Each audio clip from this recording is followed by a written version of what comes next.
What's on getting you for Christmas? So Blaster and Perceptor are great wee fellas, eh?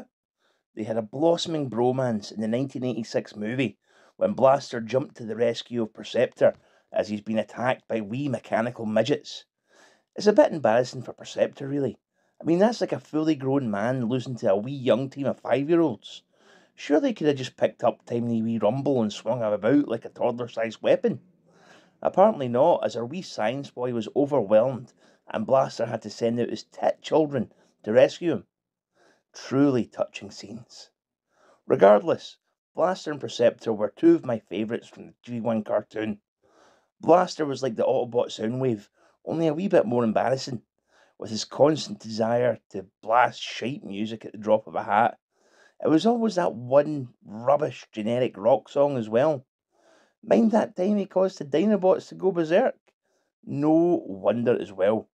Get some steps of the Venga Boys on, you wee square shite bag. He always seemed like a good enough fellow, though. Like he'd actually be up for a night out down the pub, unlike some of his other stoic companions. Blaster would definitely be the one falling into the bush on the way home, because he'd overdone it in the Energon, though. Perceptor was a wee smart cookie, and what he lacked in combat skills, he more than made up for with his big old robot brain and posh accent.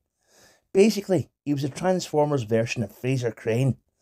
He was always the fellow up at Teletran 1, coming up with the plans and that. He seemed like a thoroughly nice fella, the kind of robot you could safely take home for a family dinner and not run the risk of your gran getting stomped into human mince or your uncle turned into a flesh pinata by an errant laser blast. Great stuff. Anyway, I think these two are the best representation of our brothers in bromance.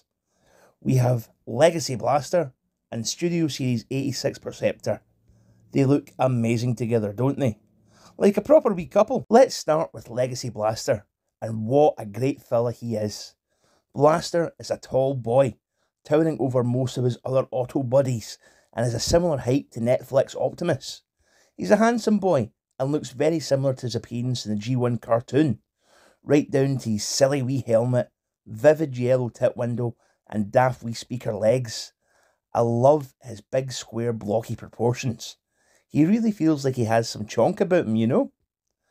Articulation is great, and he can pull off some great poses, especially with his wee robot son, Eject. Unfortunately though, wee Eject here is made from this blue clear plastic, which kind of betrays the fact he's meant to be a wee metal guy. Instead, you can see right through the poor wee cursed thing. He's still alright though. He's just as empty as me in the inside, so I can definitely identify with him. Transformation is intuitive enough, and quite similar to Netflix Soundwave. When you're done, you're left with this lovely wee retro boombox that no one under the age of 20 will understand. It looks great. No real complaints at all. All the gaps are filled in with wee panels and he ends up being cleaner than Soundwave's already pretty tidy Walkman. Of course, he's not in scale with anything due to the whole mass shifting thing, where robots the size of your typical suburban home can shrink down to fit in a human's hand.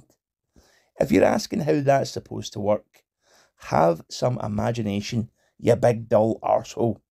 Wee Eject also folds up nicely into this wee cassette tape, and he fits snugly inside his papa's gaping cavity.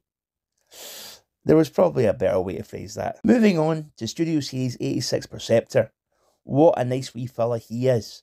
Robot mode is great and truly captures the essence of his G1 design. He's great to mess about with, and he has no problem pulling off any pose you'd like him to do. The face sculpt is especially on point, as he's got the haunted look of a man of science who's been forced to fight massive evil robots for millennia. Either that, or he's holding in a big shite and there's a significant distance from the nearest toilet. Our boy here is well endowed with this massive shoulder cannon. The articulation in this is great. You can have it flat or off at a wee jaunty angle, whatever you feel. Transformation is really simple and just involves Perceptor doing a wee yoga pose, but it definitely works as a microscope mode.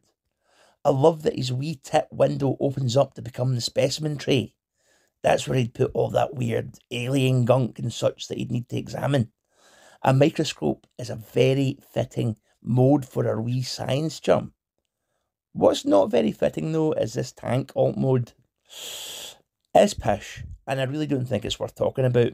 Okay? Overall, these two are a great addition to your collection. Both are accurate representation of their G1 selves, and they look amazing together. If you get one, you kind of need to get the other, as the relationship is as close as we'll get to Brokeback Mountain in the mainline Transformers universe. I love this wee couple, and their wee see-through child. I wish them nothing but the best in the relationship, and I hope they continue to love each other as long as they still function. Is it weird that I'm shipping Blaster and Perceptor? Yes. Yes, it is. But it's my video, though, so I'll do what I want, alright? Anyway, you guys have a fantastic night. Catch you later.